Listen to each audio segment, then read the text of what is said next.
রকম কোনো ভূমিকা না করেই একেবারে কাজের প্রসঙ্গে আসা যাক। ছাদ বাগানটা এখন যেমন রয়েছে পুরোটাই ওলট পালট করে নতুনভাবে গোছাবো শীতের জন্য। এটা আমি প্রতি বছরই এই বর্ষার সময় থেকেই শুরু করি। যেহেতু আমি একা হাতে করি বাগান, সেই জন্য সাহায্য করার মতো কেউই থাকে না।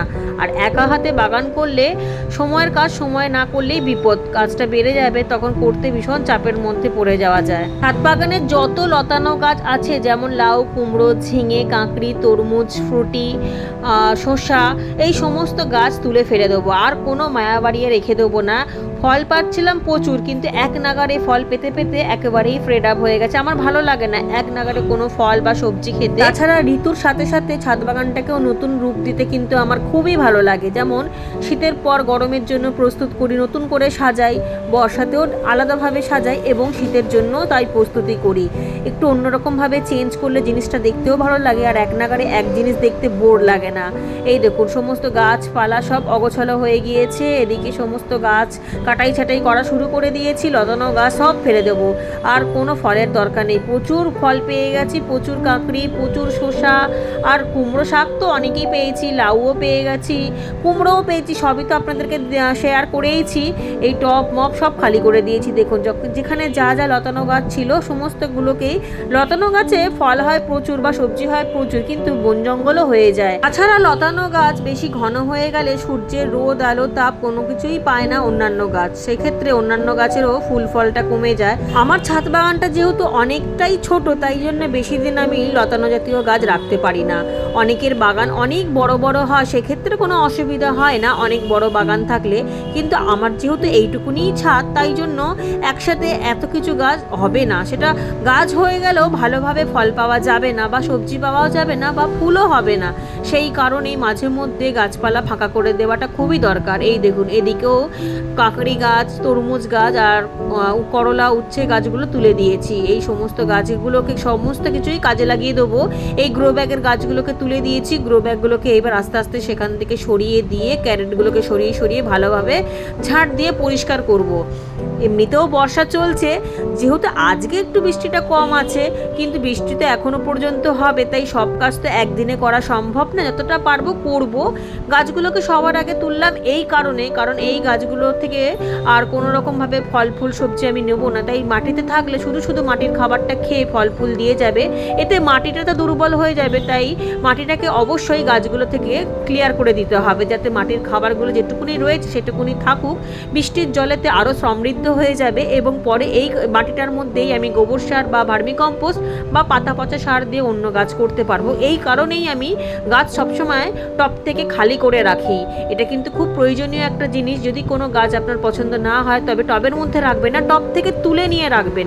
টবের মধ্যে থাকলে কিন্তু সে গাছটা বেঁচে থাকবে টবের খাবার নিয়ে। আমার অনেক অনেক বন্ধুরা প্রায় সময় একটা কমেন্ট করেন যে কিভাবে আমার ছাদ বাগানে এত ফুল ফল সবজি হয়। এই কারণে, কারণ আমি মাটিটাকে একেবারেই নষ্ট হতে দিই না। মাটি যদি উন্নত থাকে গাছ তো তখন ভালো হবেই, সেই জন্যই সবসময় মাটির দিকটা খেয়াল রাখতে হবে। আসল জিনিসটাই তো হলো মাটি। কিছু কিছু বন্ধুরা আমাকে এটাও বলেন যে আমার ছাদ বাগানটা অনেক বড় না, আমার ছাদ বাগানটা খুবই ছোট। এটা আমি অনেক ভিডিওতে বলেছি। শুধুমাত্র গাছ করার পদ্ধতি, কোন গাছ কিভাবে রাখবো বা কিভাবে রাখলে বা সাজালে দেখতে ভালো লাগবে বা জায়গাটাও কম লাগবে, লতানো গাছ কোন দিকে রাখবো বা ফল গাছ কোন সারিতে রাখতে হবে বা ফুল গাছ কিভাবে রাখবো বা কোনো গাছে রোগ লাগলে সেটা কিভাবে আলাদা করব, এই সব দিয়েই কিন্তু আমার ছাদ বাগানটাকে আমি সুন্দর করে তোলার চেষ্টা করি। জায়গা কিন্তু খুবই কম, ম্যানেজ করি ঠিক এইভাবে।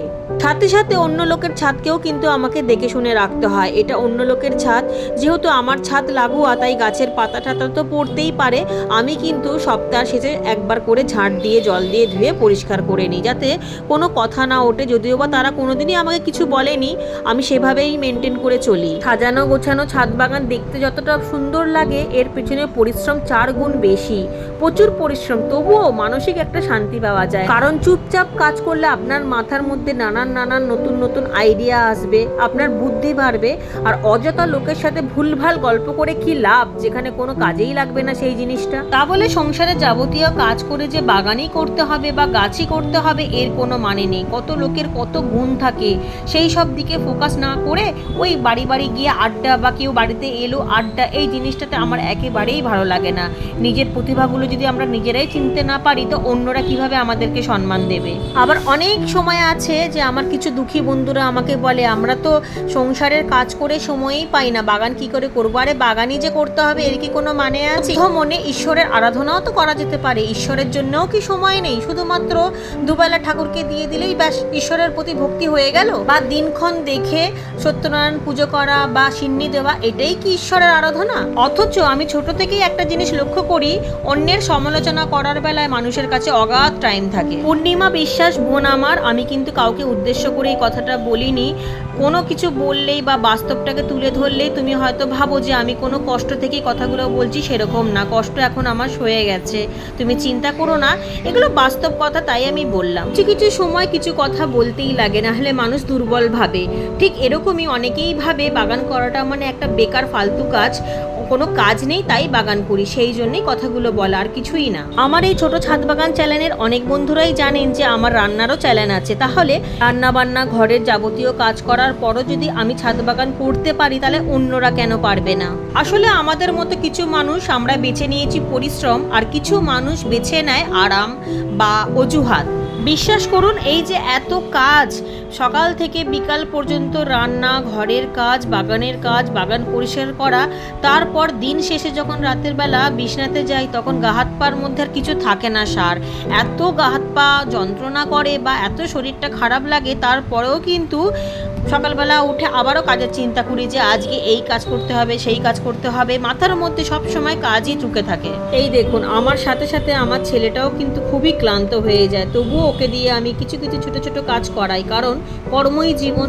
যারা গীতা পড়েছেন তারা তো জানেনই, কর্ম ছাড়া কিন্তু মুক্তি পাওয়া যাবে না এই জীবনে।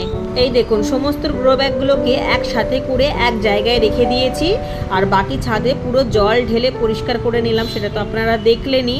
সমস্ত গাছের সাইড করে করে রেখে দিয়েছি, আর যেগুলো স্ট্যান্ড পাইনি, কারণ যতগুলো স্ট্যান্ড ছিল বেশিরভাগটাই আমি কিন্তু এই গ্রো ব্যাগের তলায় দিয়েছি, যাতে বর্ষার জল কোনো রকমভাবেই ছাদে বসতে না পারে। সেই জন্য টবের তলাটা খালি রেখেছি, কারণ টবের তলাতে সেরকমভাবে জল বসবে না, জল বেরিয়েই যাবে। আজকে ছাদের কাজ করতে গিয়ে, ছাদ গোছাতে গিয়ে প্রচুর গাছ এপাশ থেকে ওপাশ হয়েছে, আমার সাথে সাথে গাছেরও কিন্তু প্রচুর জার্নি হলো।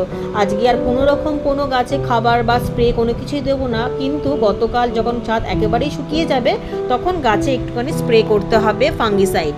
আর এদিকে দেখুন, এগুলো সব বাতিল জিনিস, এর ভেতরে জাপ পোকা লেগে যাওয়া বরবটি গাছের ডগাগুলো রয়েছে, ওগুলো তো আর কোনো কম্পোস্টেও দেবো না এবং বেডের তলাতেও দেবো না, ওগুলো একেবারেই বাড়ির বাইরে ফেলবো। কারণ কোনো রোগ লাগা গাছ দিয়ে যদি গাছ করি বা মাটি তৈরি করি তাহলে কিন্তু সেই মাটিটাও রোগযুক্ত হয়ে যাবে এবং গাছটাও কিন্তু পোকা লেগে যাবে ভেতর থেকে, একেবারে শিকড়ের মধ্যে মিলিবাগ লেগে যাবে, সেক্ষেত্রে গাছটাও নষ্ট হবে এবং ফল ফুলও পাওয়া যাবে না, শুধু শুধু পরিশ্রমটাই বৃথা যাবে। পরের দিন সকালবেলা বেশ সুন্দর রোদ উঠেছে, তবে রোদের তাপ নেই আর একটু একটু মেঘলাও রয়েছে, যেহেতু বর্ষার সময় তো ওয়েদার এরকমই থাকে। কালকে গাছের উপর দিয়ে যা ধকল গেল, সেই জন্য বিকেলবেলার দিকে এসে একটুখানি ফাঙ্গিসাইড স্প্রে করে দেবো, যে কোনো ফাঙ্গিসাইড হলেই হলো, তাতে গাছ একটু হলেও শান্তি পাবে। এই যে চোটগুলো ভেতরে ভেতরে লেগেছে সেগুলো কিন্তু উপর দিয়ে দেখা যায় না। তবে কাজ কিন্তু এখানেই শেষ হয়নি, এখনো প্রচুর কাজ আছে। যেহেতু আমি প্রথমেই বলেছি একসাথে সমস্ত কাজ একদিনে করা সম্ভব নয়, অল্প অল্প করে সমস্ত কাজ আমি করব।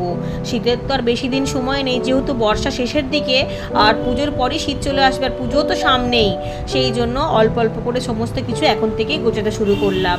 সমস্ত আগাছা ঠাগাছা পরিষ্কার করে লতানো গাছগুলো সরিয়ে দিয়ে বাগানটাকে একটু ফাঁকা করেছি। চলুন তাহলে দেখা যাক কিরকম লাগছে বাগানটা। এখন আর কোনো রকম কোনো গাছ টাছ লাগাবো না, কারণ মাটি তৈরি করা নেই।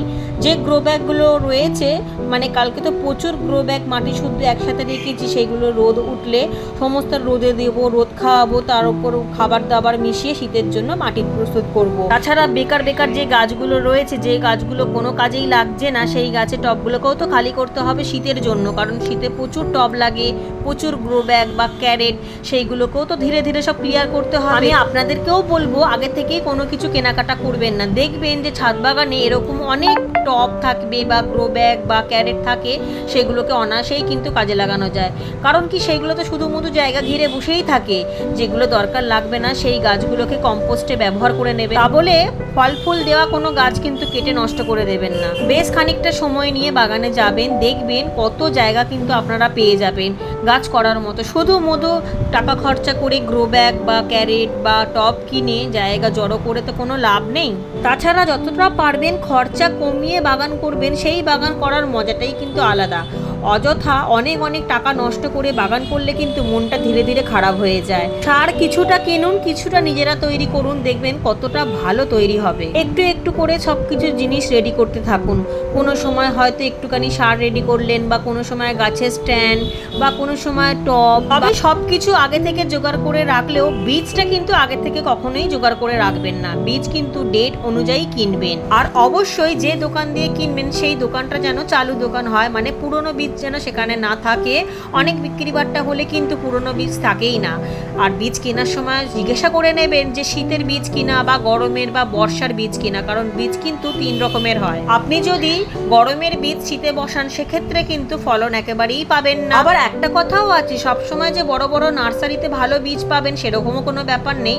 অনেক সময় চলতি যে দোকানগুলো আছে, মানে ফুটপাতের উপর যারা অল্প অল্প দানা নিয়ে বসে, তাদের বীজও কিন্তু খুব ভালো হয়। এরকম কোনো মানে নেই যে ব্র্যান্ডেড জিনিসই ভালো হবে। তবে শীতের চারা যদি এখন থেকে আপনারা পান তাহলে তো খুবই ভালো কথা। এই সময় এই বর্ষার মধ্যে চারাগুলো কিন্তু খুব ভালোভাবে লেগে যাবে, কিন্তু আমাদের এখানে সেই স্কোপ নেই।